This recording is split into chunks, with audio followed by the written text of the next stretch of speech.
I just wanted to hold someone's hand, that's all. But in my country, that tiny, innocent dream got me arrested, humiliated, and treated like a criminal. I'm Amir, and this is the most traumatizing thing that's ever happened to me. Let me take you back to about a year or two ago. I was just about to turn 18, still a young man, just a boy in many ways. And by all accounts, I was a good one. I respected my parents, followed the rules, never broke the law, and kept my head down like I was supposed to. I was your typical good boy, the kind of kid every parent in a small conservative town would proudly talk about. But even the most obedient boys have needs, right? I live in Iran. And here, especially in smaller towns, dating, just the idea of spending time with someone from the opposite sex, is forbidden. Everything is segregated by gender. In the bigger cities, maybe it's a little better, but not where I live. I had never held a girl's hand. I'd never been on a date. I wasn't even thinking about anything sexual. What I wanted was simple, pure. I just wanted someone to talk to, someone I could sit with, hold hands with, maybe cuddle. That's all, just that human connection. But in this place, even something that innocent feels like a crime. I had tried talking to some girls online before, but it always felt hollow. I didn't want to just chat behind a screen. I wanted something real. And yeah, I know some people think, just be patient, but I wasn't doing anything wrong. I wasn't trying to hurt anyone. I was just tired of waiting for permission to feel human. And then came the turning point.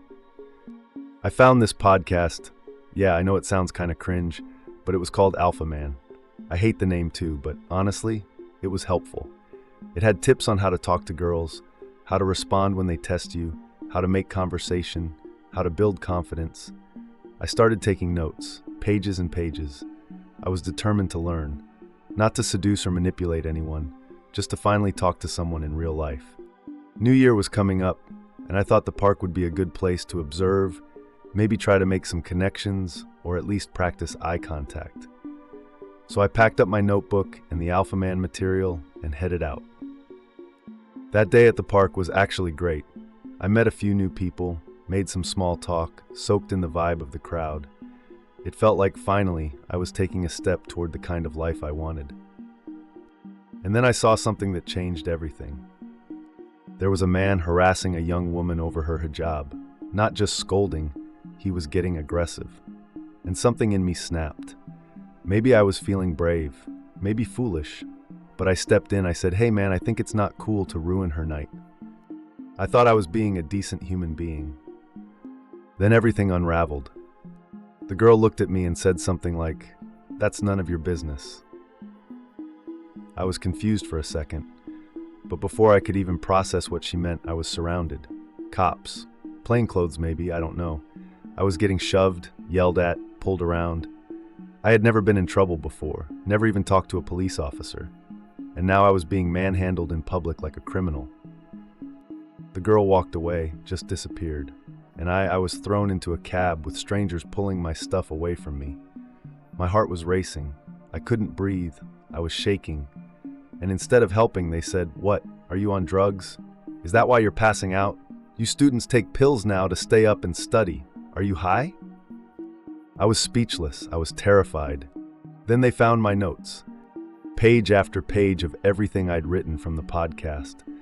Stuff about confidence, how to talk to girls, how to act like a gentleman. And they read through it like it was a manifesto. They showed each other, laughed, mocked me. They treated it like I had written some illegal document. They made me feel disgusting, like I was some pervert just for wanting to have a normal conversation with a girl. One of them forced his hand into my pocket and took my phone. I resisted, of course I did. It was my phone, my privacy, but that just made them angrier. They accused me of recording the whole thing. "You filming us? Huh? You trying to expose us?" Why would I want to make this worse for myself? And then came the man who pretended to be nice. There's always one, isn't there? He acted calm, kind even, told me not to worry, that he was going to help, but it was all fake, all manipulation. He kept asking for my phone password. I refused over and over again. I begged, I pleaded, and then he dropped the act. He got mad, really mad, and he told me the most terrifying things about what could happen to me if I didn't give it to him. about what they could accuse me of, about the charges they could file. I was cornered, powerless. I gave him the password. He opened my phone like it was some treasure chest, like he had found a toy to play with. He scrolled through every photo, every message, every app, every video. I felt naked, violated. Not because I had anything to hide, but because he didn't have the right. Nobody does. And worse, he enjoyed it. He liked seeing me beg. After what felt like an eternity of them making jokes and comments about my chats and pictures, they told me it was time to go. My heart lifted, until I realized they meant the police station. They threw me in again, and on the way there, one of them turned to me and said, "You shouldn't have these things on your phone." He then casually accused me of watching child porn. Just like that. He said, "We didn't find anything, but we know you're watching it."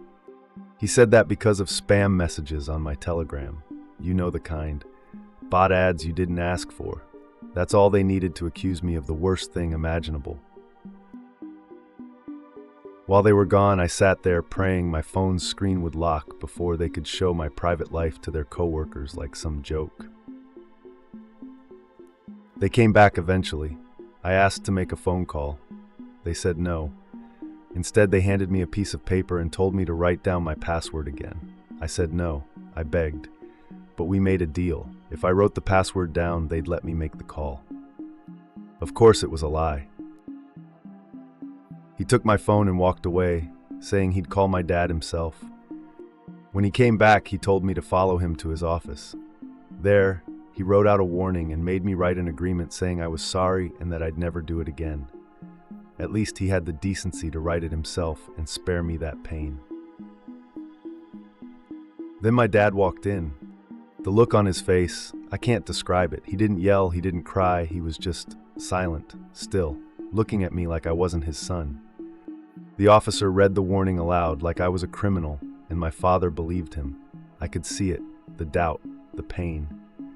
Then my dad looked at me and said the words that hurt more than anything.